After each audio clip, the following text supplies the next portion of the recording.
Thank you for joining the webinar today. Today's webinar is on promoting your 4-H club, and that is presented by Debbie Fagins, our 4-H and Youth Family Program Coordinator. With that, I will turn it over to Debbie for presenting. Hello and welcome. Today we're going to talk about ways to promote your 4-H club. In our time together, you'll learn tips for working with the media, information about the 4-H emblem and its proper usage, and how to choose which media formats will best meet your needs. They might be print, electronic, or social media. Knowing how to make these kinds of promotional choices will get you on your way to telling everyone about the activities and successes in your 4-H clubs. Let's get started. Marketing is becoming more and more important in today's competitive youth development environment.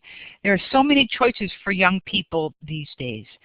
At the national level and here at home in the Vermont State 4-H program, we feel it's important to tell 4-H's story to clarify the focus and the image of 4-H by placing an emphasis on the results of our programming. We use marketing to continue to strengthen the 4-H program by reinforcing our relationships with other organizations. We target audiences using messages that reach those most likely to join 4-H, and we provide local clubs like yours with marketing plans and materials to help you promote your efforts. The combination of increased competition for families' time and the amazing amount of media that we are all exposed to every day makes marketing absolutely necessary for new club development. The best marketers do not simply promote themselves or their products with advertising. They develop relationships with their target audiences that will set them apart in the audience's mind as vital and necessary to the community. While 4-H creates awareness and interest nationally, locally, 4-H clubs must complete the sale, as we'll call it, by convincing community members to become involved in 4-H in some way. It's an ongoing and continual process. Local 4-H clubs must constantly interact with their volunteers, their members, parents, and the community to make them feel involved and to keep them informed about new developments in the club. Well, it always helps to take a deep breath before beginning, so there are a few questions that you really have to ask yourself or your 4-H members if you're promoting yourselves in a group kind of situation or it's a group effort. First question is, what's your club's objective for sending out this particular message? Major objectives for your club's marketing could include demonstrating that 4-H is capable of addressing today's problems. It could be a message to tell the world about your club and your club members' successes. It could be a message that would be supporting major club initiatives and programs such as your community service work or performances at regional and state days, or your members' participations at quiz bowls and fairs. And lastly, it could be a message to recruit new members for your club. The next question you have to ask is, who is your audience for this message? Is it going to be new youth and adults to join your club? Is it going to be, a message sent out to news media and public affairs directors, or exclusively to the parents of your 4-H members? Could it be for your club volunteers or potential volunteers? Community leaders, influencers, which include elected and appointed officials, or maybe other nonprofits, which might include the United Way or other youth organizations, schools, churches, folks like that. And of course, we can't forget, you'll always want to stay in front of the eyes of the folks that might give you money or gifts, such as potential donors, your county 4-H Foundation trustees, and community and corporate professional individuals. Next question we have to ask is, what kind of message do you want to send? Do you want to send a message that 4-H club develops leadership skills, or do you want to send a message that your 4-H club is a positive force in your community, and without continued support, with continued support, you can provide continued positive results?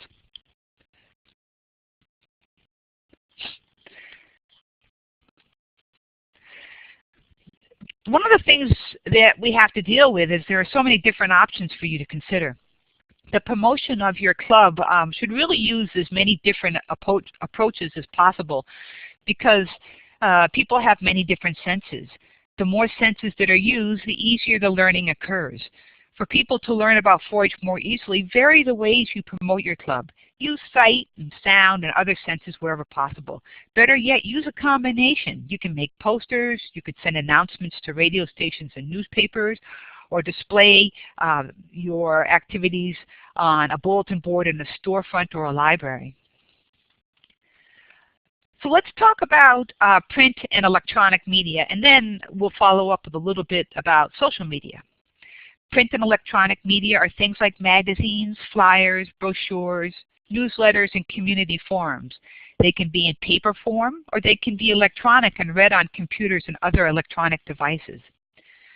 State and national 4-H and many 4-H clubs are already on the path of social engagement, and they're really realizing incredible possibilities of using social media to drive increased interest in 4-H.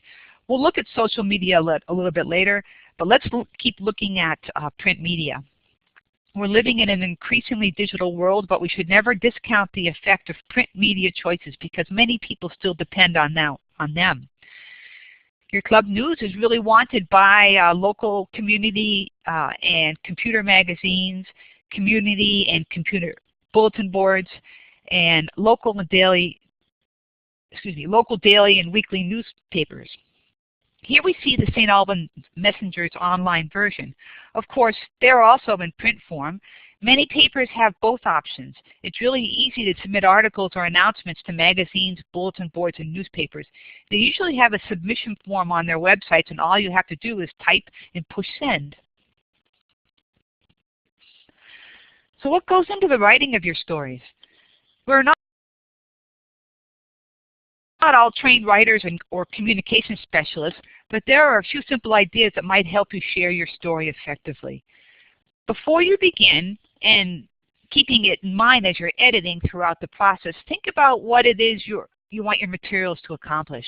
Start by asking, what is your overall objective? Are you promoting for your next fundraiser? Are you announcing that your club is looking for helpers with a community service project? Or is community service over and you want to tell the community all the good things that your club did? The next thing you have to think about is your audience and who are you writing for. If you know who you're writing for, you'll be able to tailor your piece to the reader. Then you need to consider what things will make your writing more impactful, meaning what will really affect your reader or make your reader commit your message to memory. Some of these things are personal and real stories about your club and club members. Phrases and captions that capture the message. Remember, not everyone's going to read the whole thing. So for a press release, spend extra time on your first sentence of each paragraph. For a newsletter, you might want to bold parts of the text or pull out important phrases and rerun them in text boxes. Put in a quote or two. Real words from real people help to tell your story. Use pictures, but be sure they're of good quality.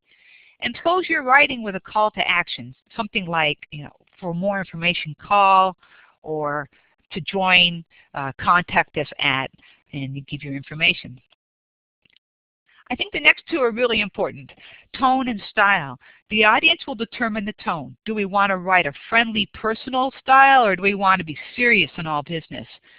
So to put this all together, if you're writing a press release, your audience will be everyone, so your tone and style should be factual. But you should make it softer with quotes and examples. If you're writing a brochure, your audience will be youth and parents, so your tone should be fun and welcoming. Use pictures, separate text into chunks, and keep your boxes brief. And if you're writing a newsletter, your audience will be youth, volunteers, and parents, so your tone again should be fun and welcoming. Use graphics that are current and inviting to the youth and to the parents.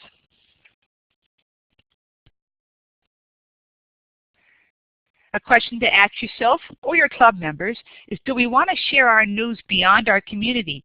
How about telling everyone in your county or the rest of Vermont 4-H community around the state? Here are some of your options. You can send your news to your 4-H County Educator. They can post it in the Facebook page they've created for your county or run it in printed or electronic county 4-H newsletters. They also will collect your photographs for the Vermont 4-H gallery of 4-H photos that we use to tell our stories and illustrate our brochures. Here we see the Washington and Orange County 4-H Facebook page. They are presently using their Facebook page to gather volunteers to scoop ice cream at the Tunbridge Fair and to congratulate their 4-Hers on a great display at last week's Farmers Market in Montpelier. Doing this, they're constantly continuing interest in the 4-H program.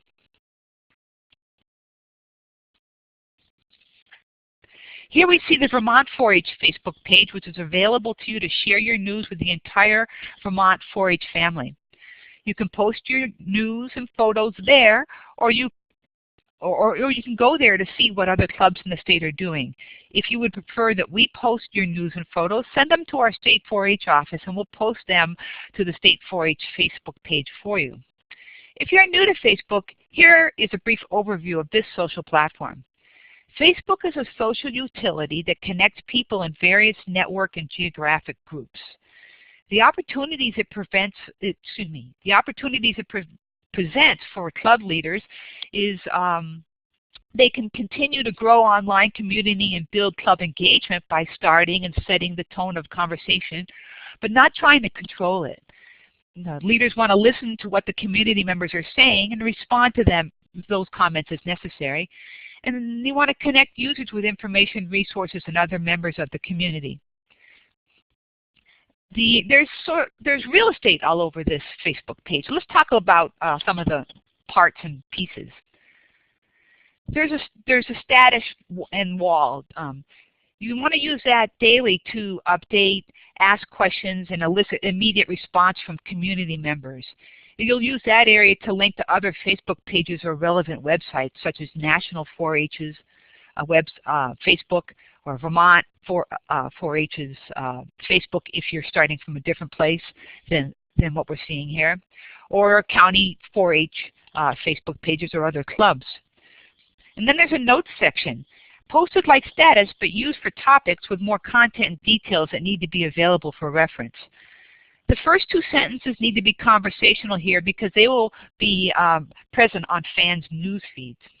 And then there's a discussion board, a centralized location for specific topics, offering continued discussion. And then there's a photo album, which you can also use for videos, and you can share photos and videos from your 4-H events. And there's a favorites page that serves as a link or a promotion to other 4-H pages. And then there are tabs, which provide more in-depth static information for reference or promotion. So what the leader needs to do here, most importantly, is monitor conversations, gather and follow up on any useful content that's posted, and allow fans to respond and defend negative feedback, and only remove content that violates community guidelines.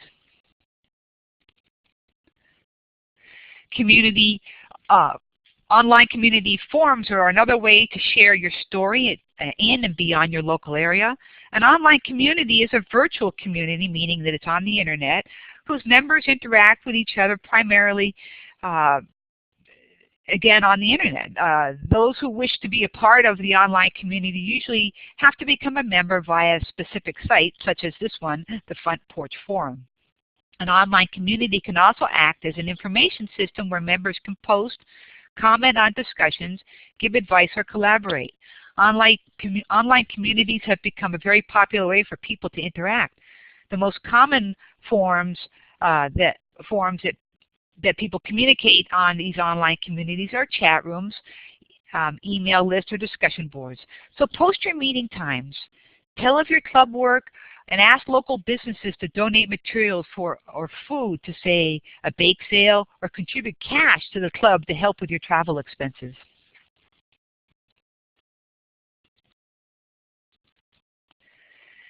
We all know that we have the 4-H clover. Proper use of the 4-H clover is, believe it or not, protected by law. How to use the clover properly and when you can give others permission to use it is really important to know. You'll want to review the new 4-H emblem policy web page for information on how to use it correctly, and I have it displayed here, and I also have it in our chat box. In short, the official 4-H emblem consists of a green 4-leaf clover with a stem and the letter H in white or gold on each leaflet. When it is not possible to use the color green for the emblem, as in printing on fabric or making plaques and trophies, other colors can be used, but close reading of this web page that you see here is needed. It is not permissible to superimpose or any letter or design or object on the 4-H emblem or to alter its shape, and under no circumstances should the stem be pointed to the left. And finally, the statement 18 U.S.C. 707 must clearly appear either to the right of the base of the stem or below the lower right leaf of the clover.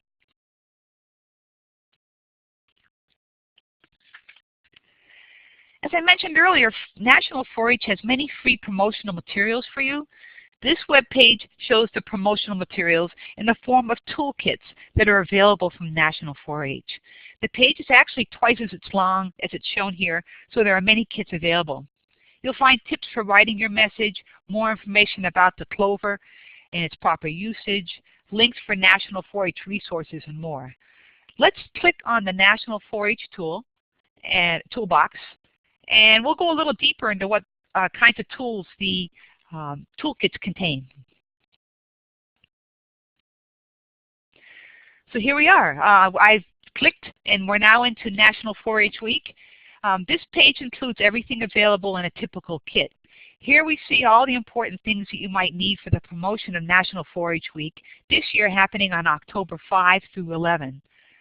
This kit is, has lots of things. It has a fill-in the blank news release, or remember what I said earlier, you can write your own using your club president or membership chairperson or 4-H club member to spice up the community interest of your press release.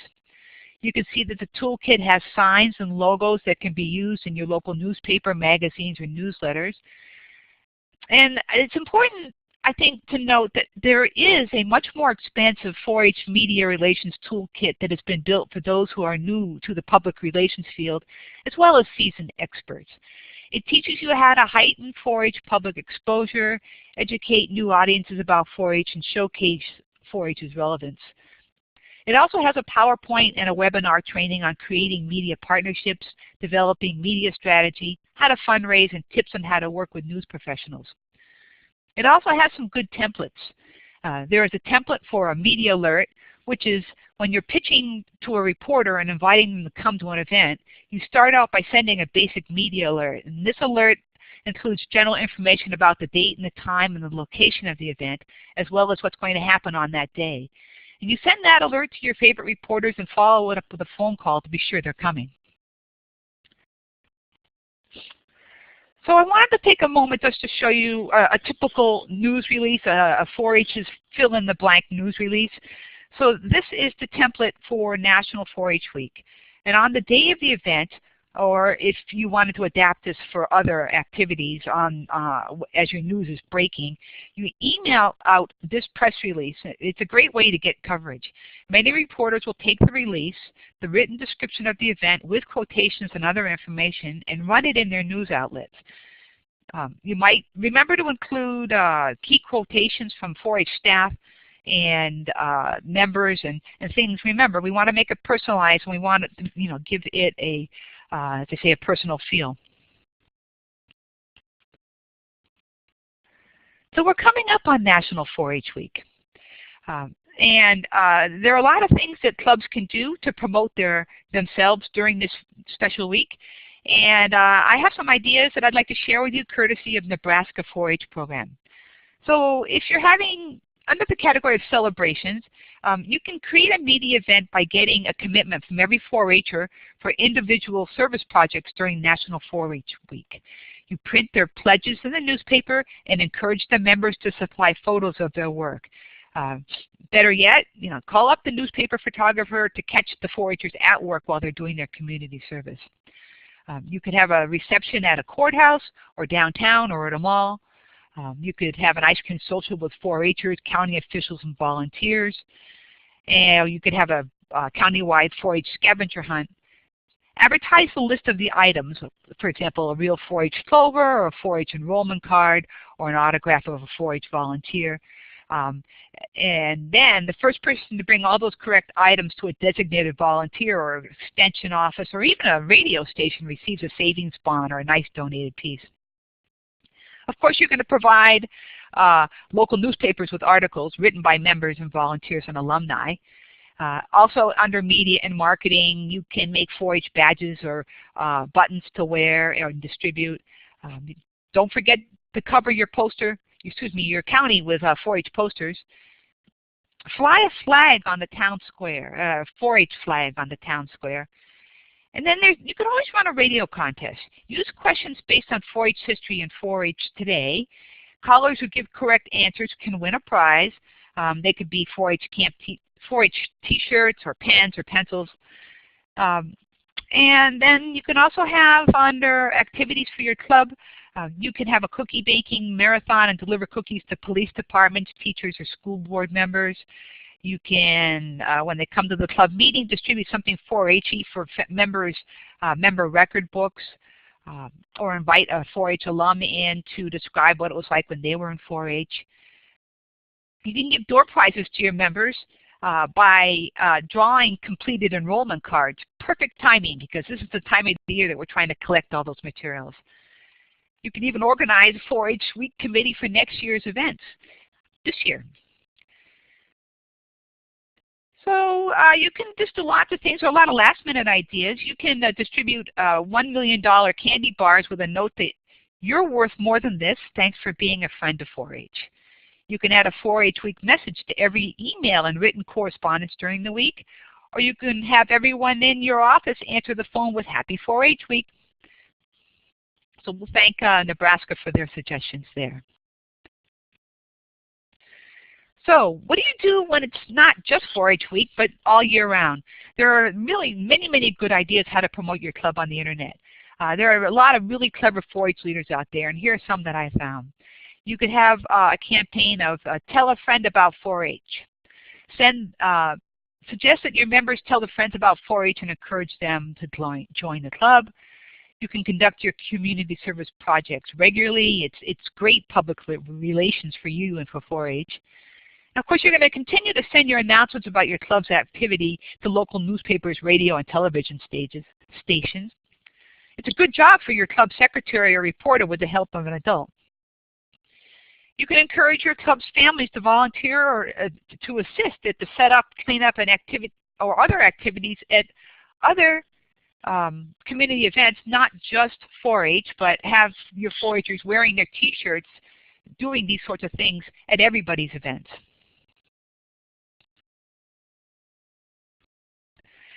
So there is a really important thing that we need to keep in mind when we're thinking promotion, and that's the recruiting of more members. And recruiting 4-H members can be a challenge. Often we rely on new members coming to us through word of mouth. In some cases, we think promoting 4-H is the responsibility of the county or the state 4-H offices, but promoting 4-H is all of our responsibility. Remember what I said earlier, these folks at the higher levels are eager and willing to put in the effort to do the promotion, but you folks are going to be the ones to close the sale. So to prepare your club for a recruiting event, some of the things you'll need to do ahead of time are design a recruitment flyer for your club.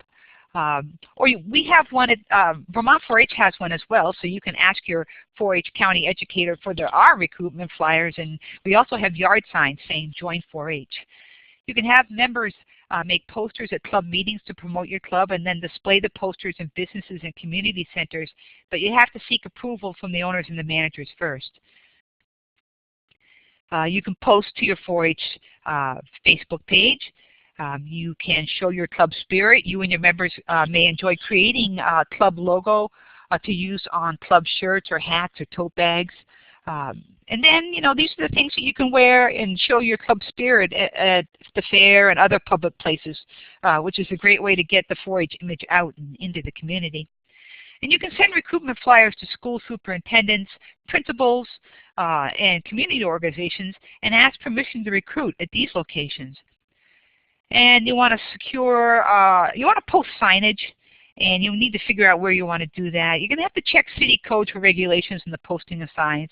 But remember, your 4-H county educator has joint 4-H yard signs for you. Closer to the date of your recruitment event, you're going to want to ask your members to distribute flyers in target community locations. And this will be the time when you will want to deliver your news releases to your local media. But all of this is to really say, be seen and be everywhere as you get ready for this event. So let's talk a little bit about social media. Social media initially was considered a simple way to socialize with friends. Social media platforms such as Facebook and Twitter are now established as major media channels. These sites let individuals build and utilize personal social networks among friends, family, and colleagues. By creating a club social networking page, you will open a new communication channel to your key internal audience. In conversations, you can use your club page to promote recruitment events, get your volunteers and club members talking about 4-H. These conversations will then show on their pages, which provides a kind of viral sharing to get their friends who may not know about 4-H. Get everyone involved in promoting by sending invitations for events or like club meetings or posting news that happens after club meetings. We haven't talked about Twitter yet. While Twitter is a social network like Facebook, it is designed to be a microblog or a short, impactful burst of information. Excuse me. Sorry. Due to the 140-character limit per post or tweet, special emphasis needs to be placed on writing tweets that are short and clear. They need to be in real time, in other words, as they're actually happening. And they need to be retweetable to other users. It's advisable to tweet multiple times a day, ranging from 5 to 22 tweets. However, the exact number of tweets depends on the content, your audience, because you know what they're going to be able to take, and your ability to keep up with it all. Twitter is best used for ongoing dialogue, and it's not really good for promotional or campaign opportunities. It's not like broadcasting. It's more like conversing or chatting. So how can you use Twitter?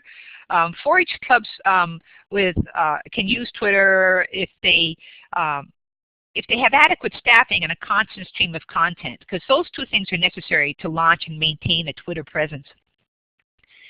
And then you can use Twitter to engage in conversations by proactively and immediately responding to followers. And you can follow some of your followers and other important users of Twitter, such as the state and the county 4-H profiles, as well as other nonprofits and news outlets. If you're using both platforms, then you want to connect your Twitter to your Facebook. So the Twitter tab on Facebook pulls in tweets, and then you automatically share updates published on Facebook to Twitter.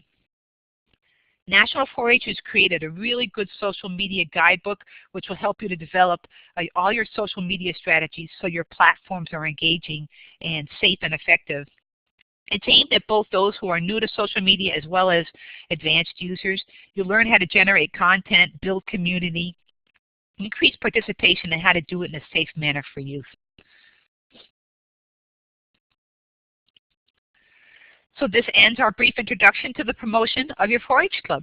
We wish you a wonderful and well-publicized new 4-H year this fall. Thank you for joining us today. Thank you, Debbie, for that wonderful presentation. And if you have any questions, please contact your 4-H educator or the state 4-H office. Thank you very much.